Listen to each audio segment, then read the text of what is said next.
So welcome in our co-hosts, the Admiral Bill Stubblefield, former Berkeley County Commission president as well. Rob, it's great to be here and some old friends around the table this morning. Should be a lot of fun. He is Bill Kearns, one of Bill's old friends. Another Bill. Good morning, sir. Good morning. I just want to know what that description of old is. Retired. Relative. Retired. Relative. You're younger than I am, so you're not old yet, True. right? Gary's probably the youngest one here today.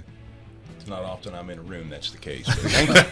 Our guests on the program include Gary Wine, the county administrator. Gary, good morning to you. Good morning. Thank you for having us. And the Berkeley County Commission president, Eddie Gochenour. Eddie, good morning to you as well, sir. Good morning, Rob. How you doing? Good, sir. Thank you kindly. Where on the in the photos where they list all of the past presidents, where does Mr. Stubblefield's portrait fall in the Berkeley County Commission offices? And then Way yours? down. He's still at the top. No, top? way down. About 2 foot below Doug Copenhagen. Oh, As he stood. Same birthday.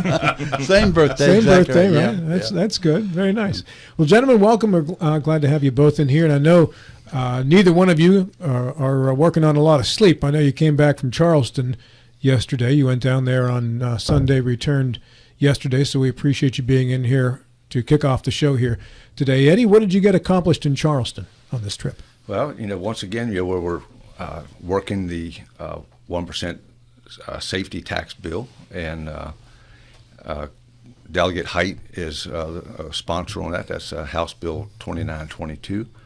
And actually, we worked to get sponsors for that bill, even in the Senate. So that was really positive. I mean, we had some really good comments, had some really good discussions about it. So, I'm hoping that, inch by inch that, we'll get there. So, Eddie, I noticed you called it the safety tax and not a sales tax. Tell me exactly what the money you hope to raise goes to. Yeah, well, as we've said, all along, that this money is needed for public safety, that we hire, that we have the revenues to be able to hire the deputies that we need. Keep in mind that, currently I think actually we just got 3 new troopers, so that gets us to 15 troopers for on the road here. And, of course, back in the 90s there were nearly 30 here. So that means we have to hire additional deputies to service the people here. Excuse me, Eddie. Troopers, deputies, you're talking about the state police, Yes, sir. as opposed to the sheriff. Okay. Yes, sir. Yeah, so that currently we have 68 deputies, and according to the calculations that I'm told by the sheriff, with our population that we should be near 140. That's a heck of a bite, but it's something that we need to be working on and chipping away at. Our fire service, we're going to talk about that here in a little bit, but with the cooperation of the Berkeley County Fire Service Board, we've been able to get our direction on getting some staffing in our stations 24 hours a day, 7 days a week. Our EMS, quite honestly, we're in pretty good shape as far as my opinion. We've added 3 different crews over the last couple of years since their last increase, so our EMS is holding their own right now. School resource officers, we want to work it through the sheriff's office in cooperation with the Berkeley County School Board to help with securing our schools. Another part of this is the elimination of the rain tax. We feel that we can absorb the MS4 fee that goes out to every county resident, and everybody that you talk to hates it. We don't like it, but it's there. So we feel that we can absorb that within that and put it out on a referendum, let people vote on the things that we say that we'll do. Eddie, you mentioned EMS crews. How many crews do we have? Yeah, currently we have, I think it's 11 crews during the day, 2 of which are 12 hours a day, and one of those needs to go to additional 24. The station there on Mid-Atlantic Parkway is a 12-hour station. That facility is not really conducive to 24 hours, so that's something that we're going to be looking at, trying to make that station a 24-hour facility.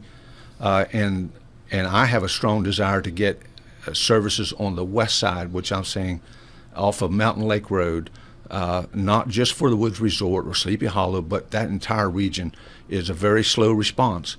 If the Hedgesville ambulance is out, the next ambulance, depending upon the time of the day, is coming from Marlow, and I think we have to do better than that. So Eddie, I know a lot of you're seeing a lot in social media about this 1% tax, and people's opinions are that it's just going to go to help pad the budget for the county commission. That's not true. We know that from hearing from you. So I think it's good to describe it as a safety tax. Are you saying that 100% of that will basically go towards the safety between the troopers, the fire department? Is it going to? We'll go to troopers. Okay. Go to our deputies. Deputies, okay, and EMS? Absolutely.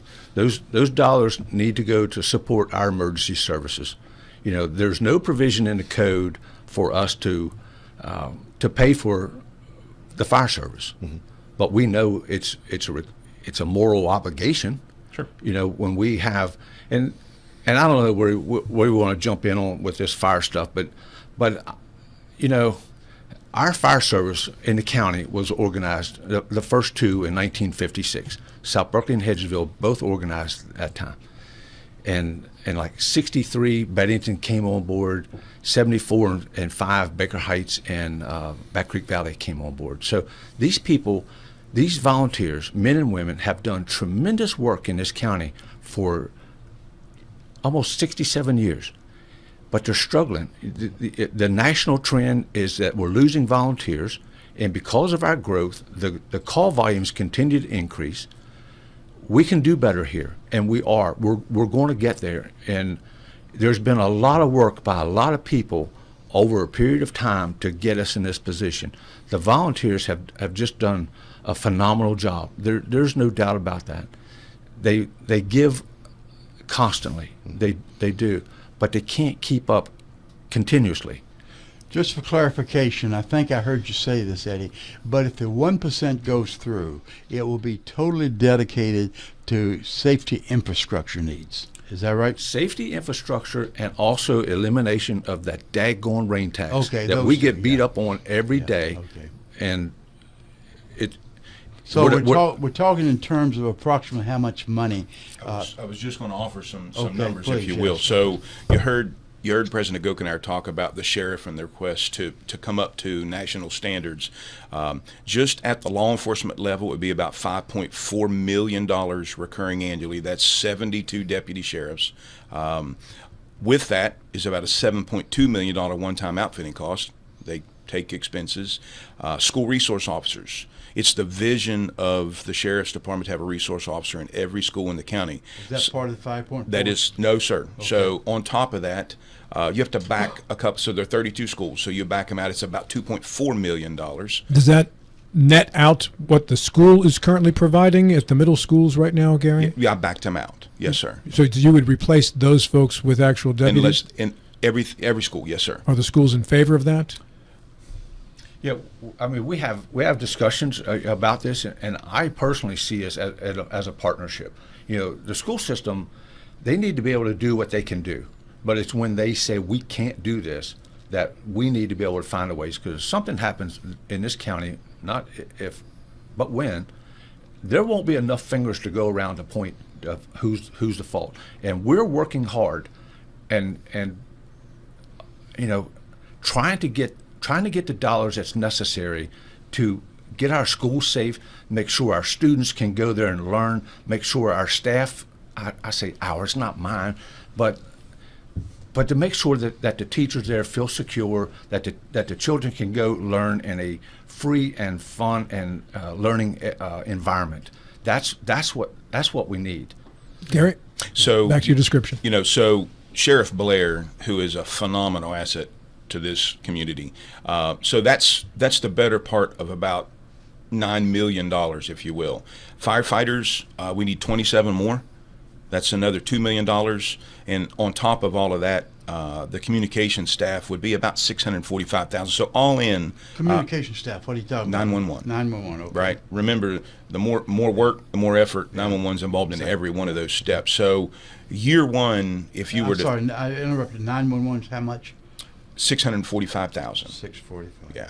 So in the perfect world, if Berkeley County could advertise and hire everyone they needed today, which it would take some time to do, it's at $10.5 million to, that's 72 deputy sheriffs, 32 resource officers, 27 firefighters, and 10 professional telecommunicators. So this 1%, which you said would generate approximately 5.4 million. No, sir. All right, how The much? minimum estimate is 8 million. Okay, 8 million. So it's still not going to meet 100% of the needs that you just said in the perfect world to be able to hire all those staff members. But that would grow. So, this is probably a 5 to 7 year recruitment effort. This isn't overnight, right? Right. And you have to get a lot of things in place.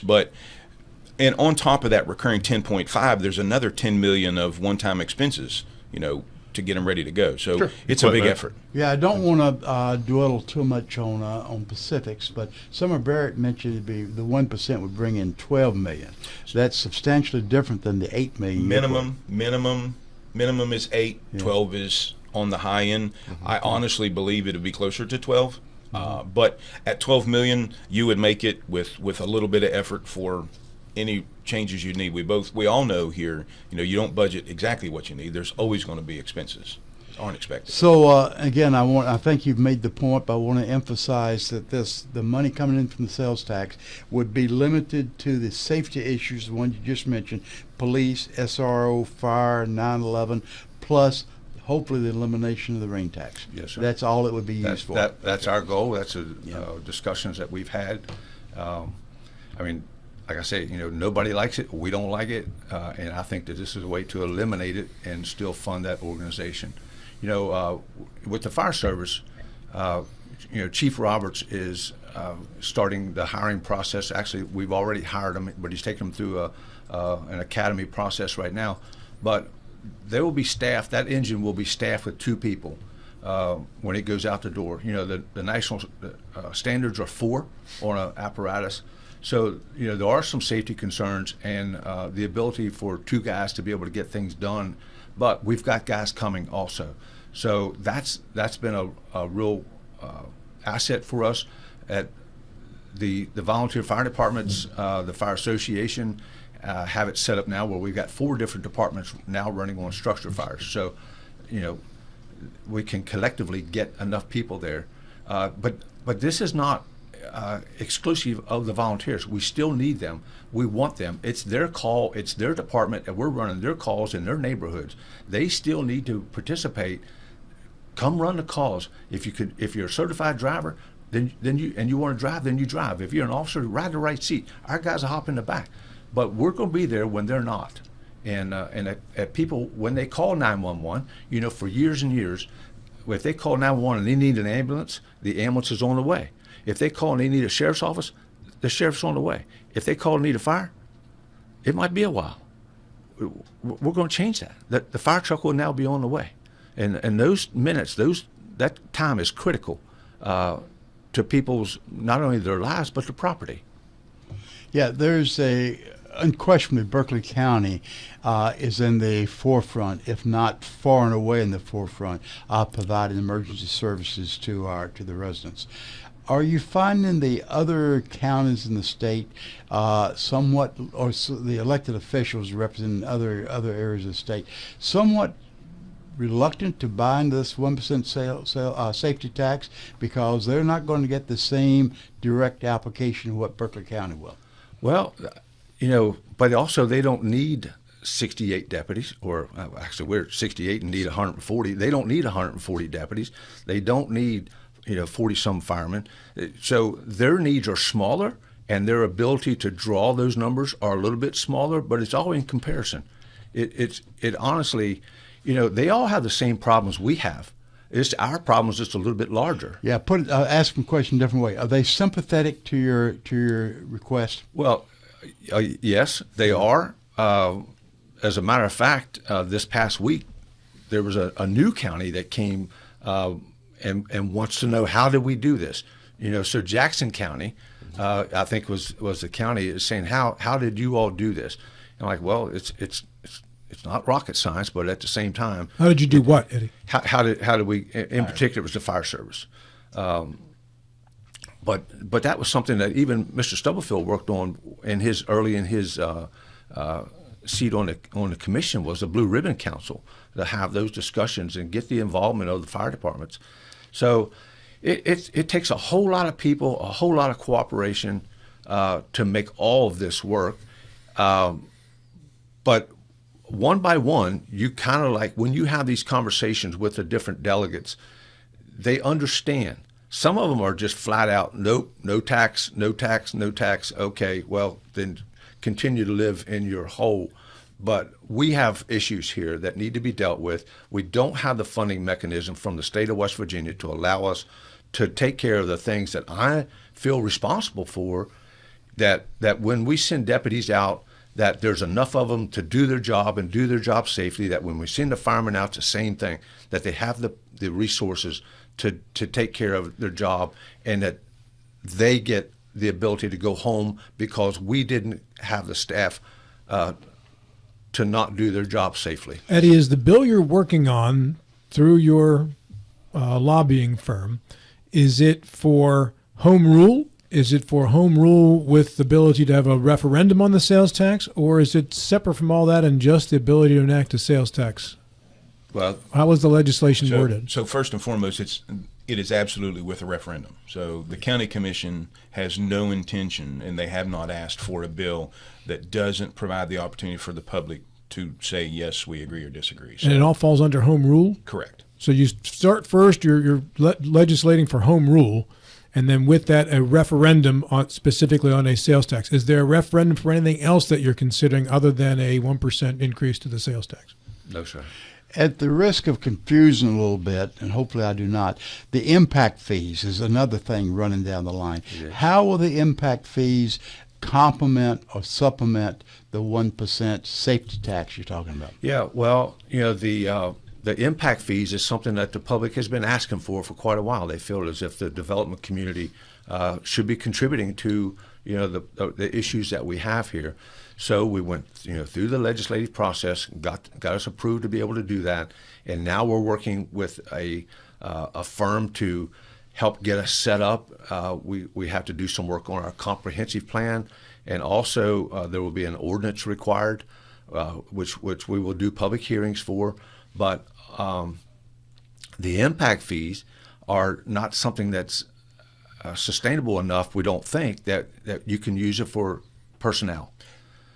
So there's with impact fees, if you don't know or understand, the study provides and identifies areas that need help based on growth and growth only. So there's no recurring cost in this impact fee stuff. And Give me an example, Gary. if you can. an example would be expansion of parks and recreation in a particular area of the county because of the growth in that area. It would be the need for something on the public safety side. Maybe you need an additional firehouse somewhere. It's unique and that granular, Bill. It can't be used for anything else. And as President Gochenour said, you would not want to tie human capital to it. You wouldn't want to tie recurring expenses for salaries or anything, because once the growth is done there, it goes away. The point I'm trying to make, and I think you've answered it, is these are two separate issues. 1,000%. And there will not be a duplication. There will not be using to fund something from both the impact fee and the 1% safety. That's correct. They're totally separate. Right, and everything with the impact fee has to be tied to growth. It is nothing that we currently have today. It cannot pay for today's cost. It's only for new costs because of growth. So if we're able to get the sheriff, let's just say 5 new deputies, that money could then be used to purchase his vehicles, purchase their outfitting. Correct. Not the person, just their equipment.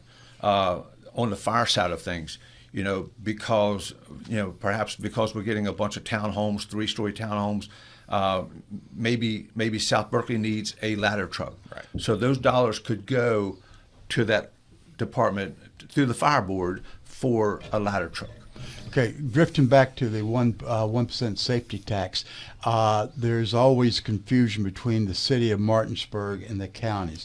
The 1% safety tax, that referendum would apply to the city residents as well? No, sir. It would No. not. It's It'd be strictly the county. Yes, sir. And then the city already has their 1% sales tax, Yeah. and we're not going to impose an additional tax there. We are not.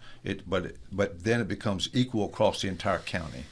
the 1%. Does it include, are you able to tax new car sales? I think new cars were exempted from the sales tax in the city, if I recall. They were exempt, yeah. They be exempted in Yes, the sir. county as well? Right. So looking at, and Eddie, I think you'd said currently for sheriff deputies, 68, ideally 140. Yes, sir.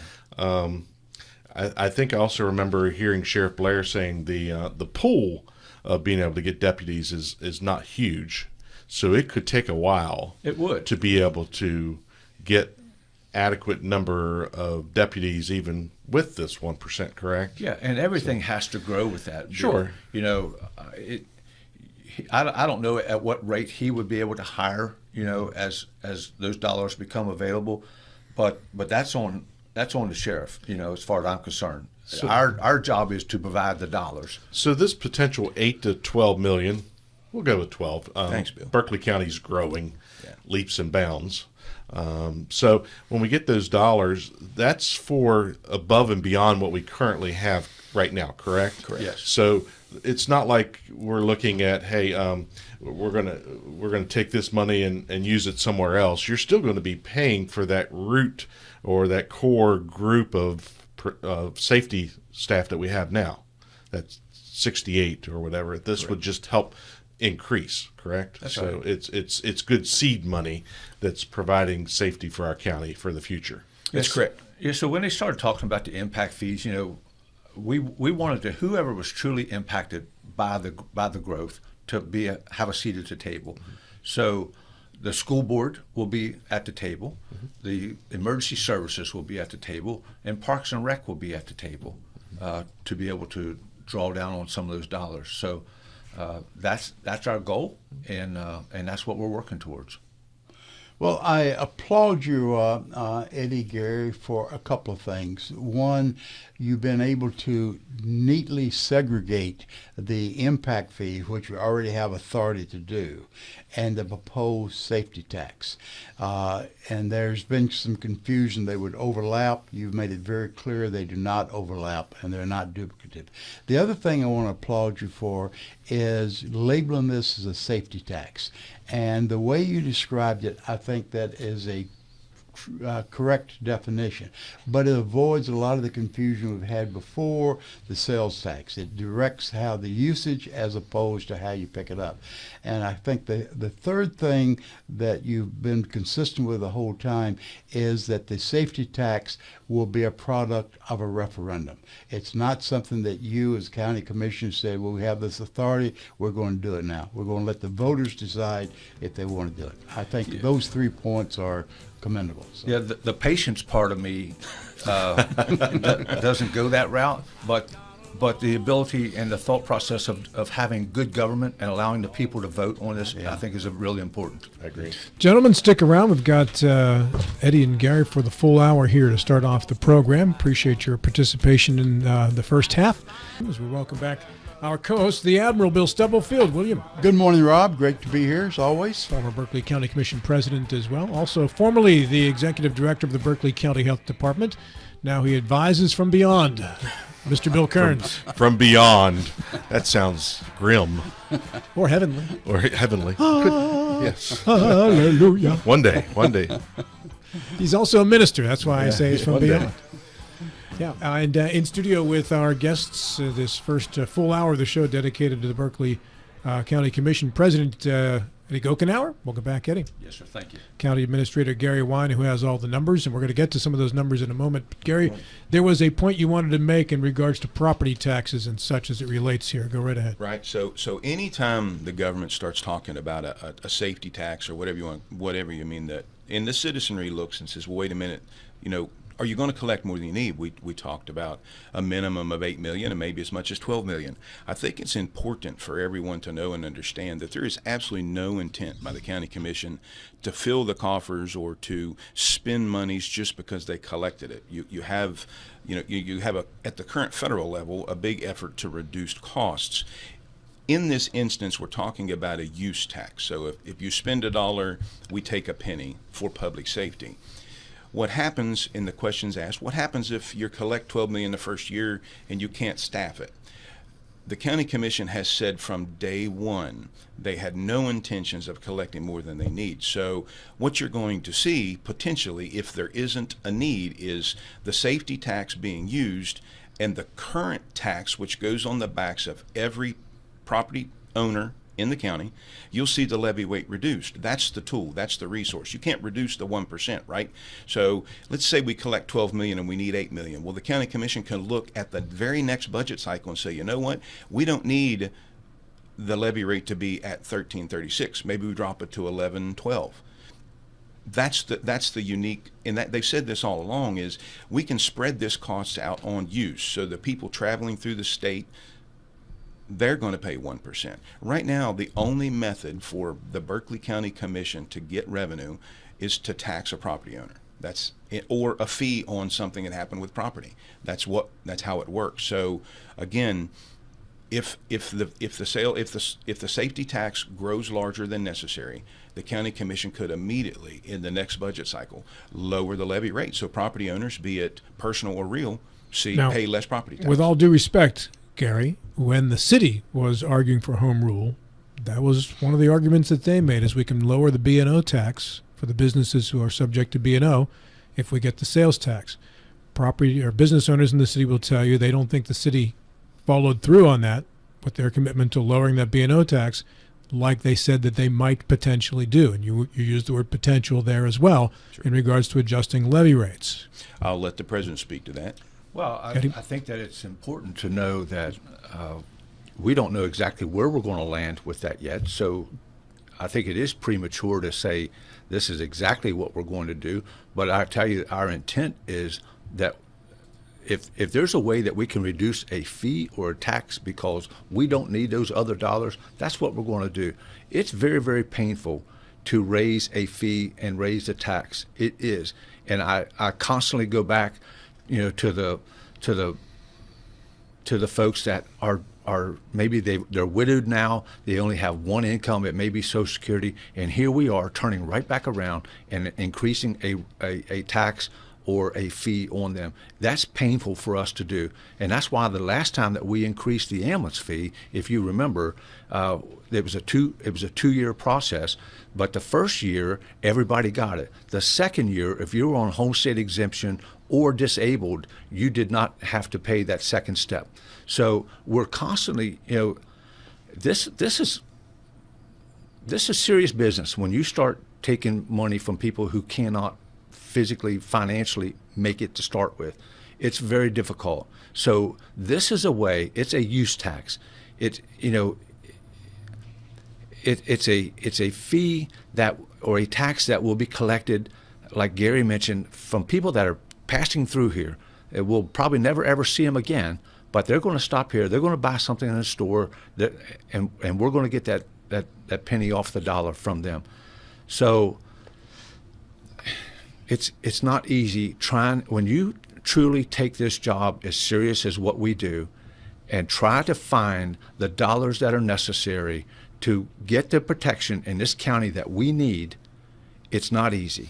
So, if I could, just to that point, Rob, and you mentioned this, focus on the fact, and just to tell you how serious the county commission is, they have not raised the levy rate in Berkeley County for the better part of 10 years. They could. They need the money. They feel this. They live here. They speak to the constituents. So for the better part of the last 10 years, they have not executed their process where they could raise the levy rate. They haven't done it.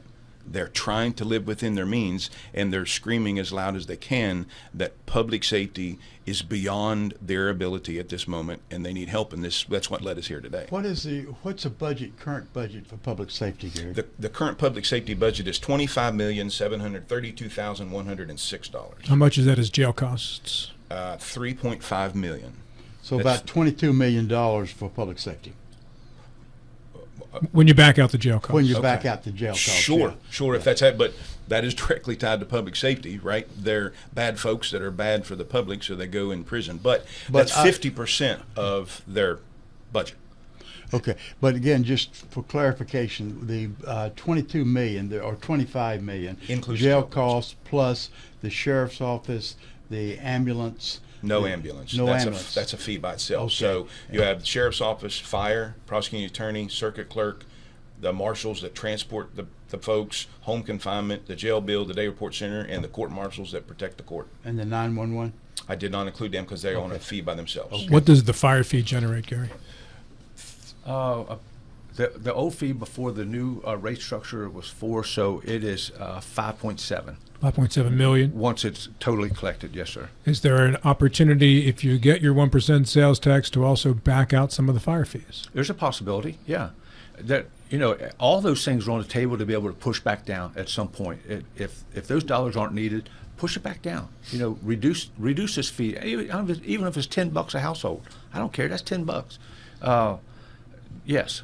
Eddie, I think you made a good point a while ago. I want to go back to that. You talked about, this does affect the people that live within Berkeley County, obviously, because we shop, we purchase within our county.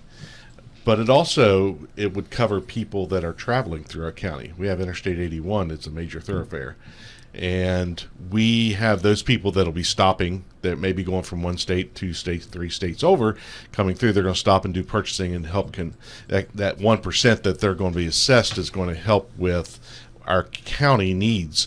If the accidents that we have on Interstate 81, how many of our county resources respond to those that are out-of-state residents that's traveling through? Oh yeah. I mean, it's not unusual to have 2 medic units, 2 or 3 law enforcement, a heavy squad, maybe a pumper. So yeah, there's a lot of resources there. And you can't necessarily continue to tax homes, real estate for our county residents to be able to pay for those costs that other people are incurring traveling through. So, and you already have enough hands that come out for the money that you do collect from tax base from lots of nonprofit agencies. This is the time of year where you're hearing lots of presentations. Clearly, for the health department perspective, I've got my hand out needing funds, and you all support nonprofit agencies within this county that provide services to people that don't have any other resources sometimes, or limited resources. It doesn't take care of the requirements. So we don't want to endanger those funds. So if this 1%, within the county, it's going to require us to be able to pay, but it's also going to require those people that are traveling through our county. Well, and Bill, you made a good point there with the different agencies that come before us requesting. They're all important. Every one of them, every one of them that has come before us, from the Bethany House to the Senior Center, Meals on Wheels, CASA, all these agencies that make up a portion of our community that the government truly does not, and maybe we shouldn't. I don't know, but these agencies are there. They do need assistance, and but they're critically important to a lot of people that need these services. The Meals on Wheels. Those folks out here providing a great service to our community, and we do try to help them. With those dollars, it's part of the fabric, the thread and the fabric of our community. There was a question on our Facebook comment section about the 1% rate, and that is does it have to be a 1% rate if you get home rule and you put it to referendum, or can the rate be variable? I do not know that answer. I don't either. Good question. Well, something to look into. I think that the bill, the way the bill is currently written, it is a 1-cent bill, but could it be modified? I'm not sure. I think it would be more fair to the citizens of the county to leave it at 1% and reduce the levy rate. Right. Fair My enough. personal opinion. Next, in regards to the schools, we touched on this in the first segment. I want to come back to it. The schools wanted control of their own safety officers and have started to do that in the middle schools. And eventually they hope to be able to filter that down to the younger grades as well. Are you duplicating efforts by trying to put sheriff deputy SROs in all of those same schools?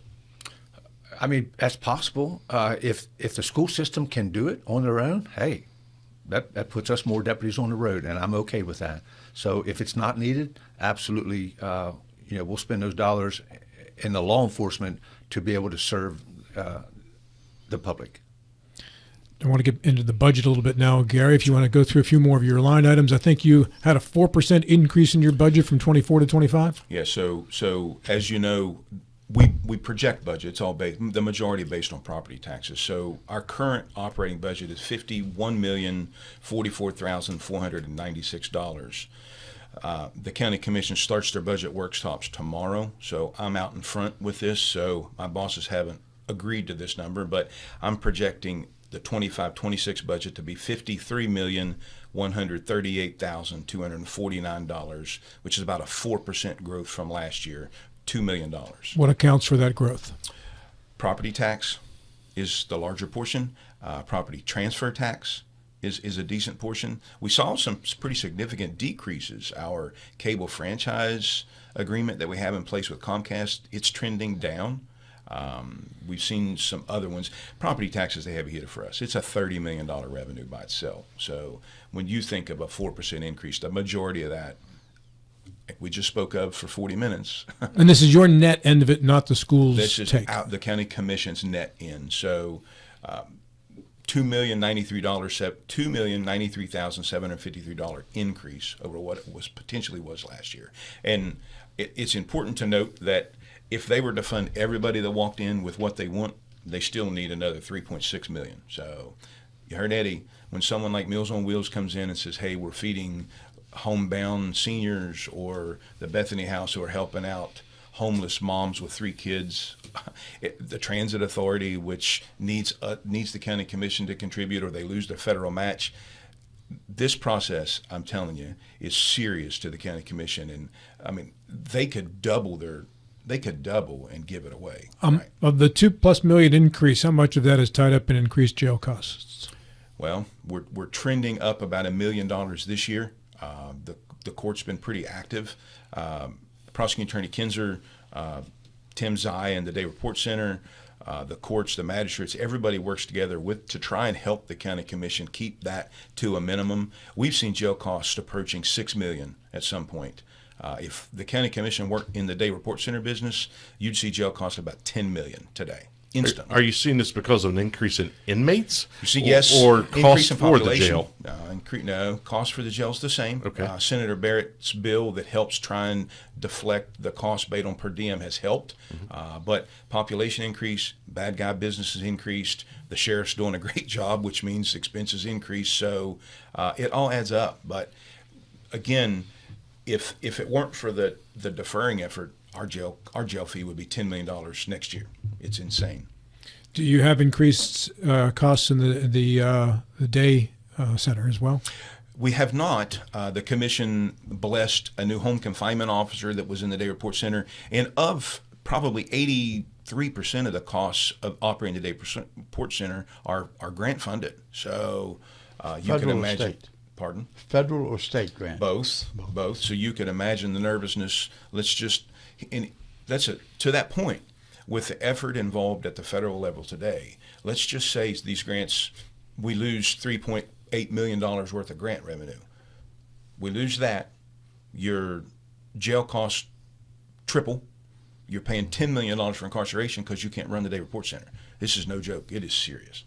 What do you know about federal funding for these programs? We've not seen any change. Bill mentioned earlier he's just got grant draws last week. We've seen grants still flowing. I don't think all of the effort that's at foot, we haven't seen anything that came after the public safety effort. But I think in all honesty, we are not looking at FY 25-26 grants yet. Correct. So that's the scary part. I know for the health department, about 30% of my funds to operate the health department comes from grants. Yeah. You take that away, just for our small complement of staff for the 2 counties, we'd lose 6 individuals.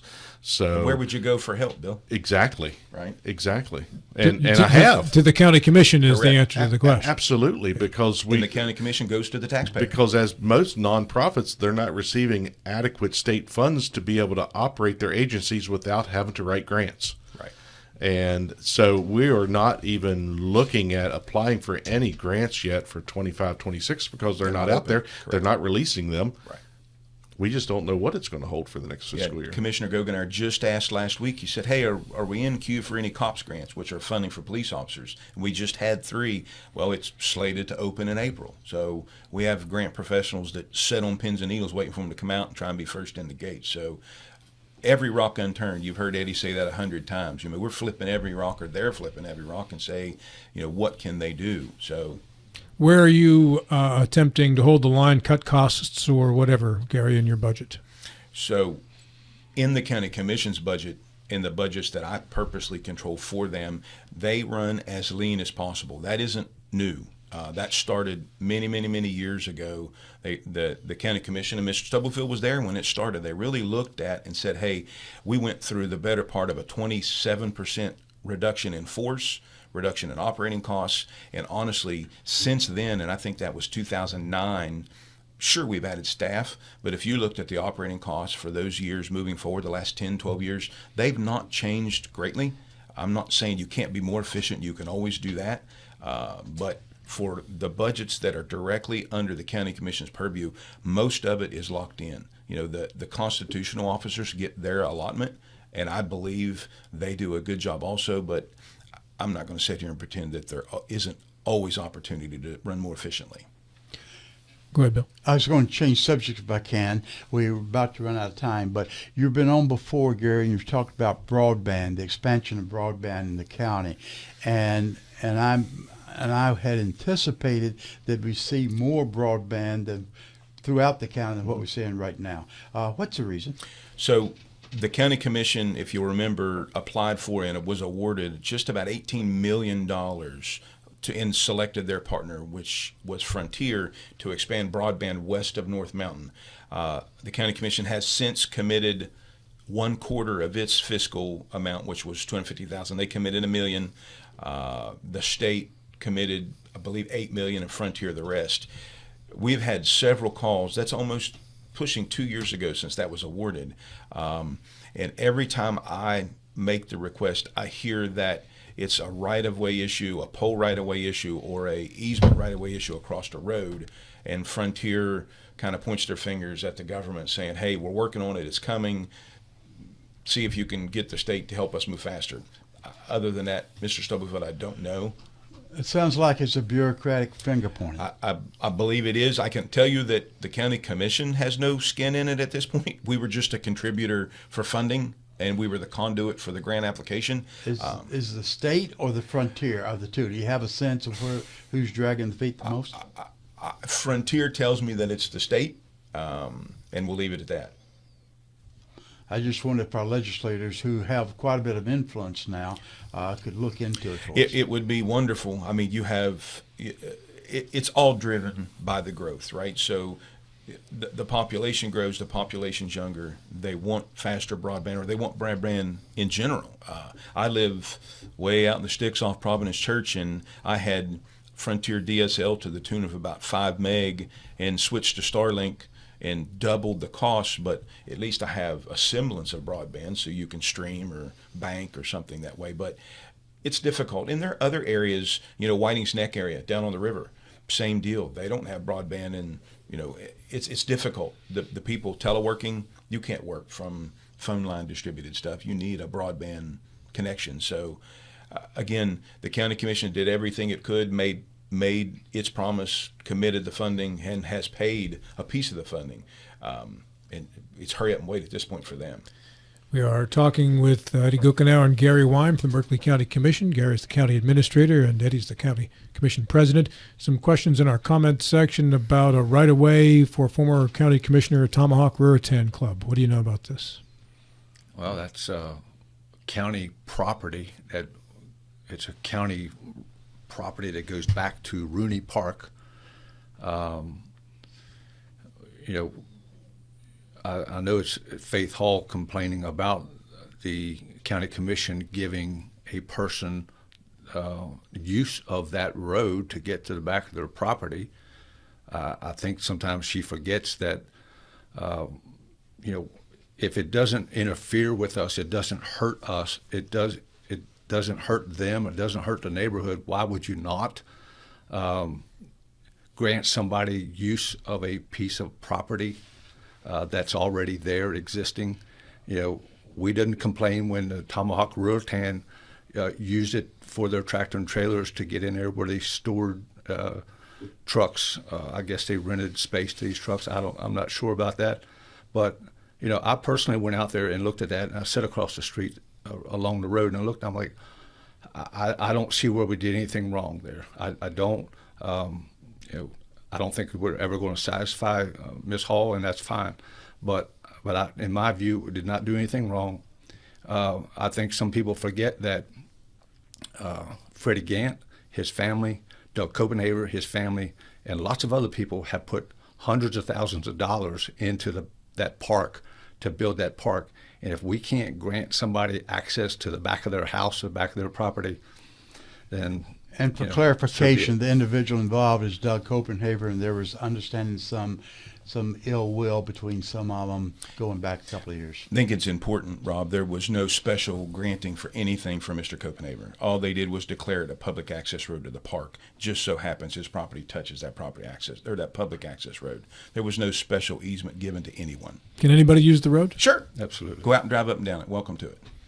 All right, final 2 minutes here. What's the next biggest item in your budget, Gary, expense-wise, before we close down this? We got jail costs. You got public safety public requests safety requests every year. I think you touched on it earlier, but remember a partnership between the county commission and the fire service board just hired 12 new firefighters to protect this county at every fire station 24/7, 365.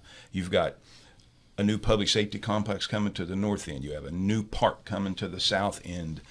You've got expansion of broadband on the west end. You've got a $10 million expansion to the Day Report Center.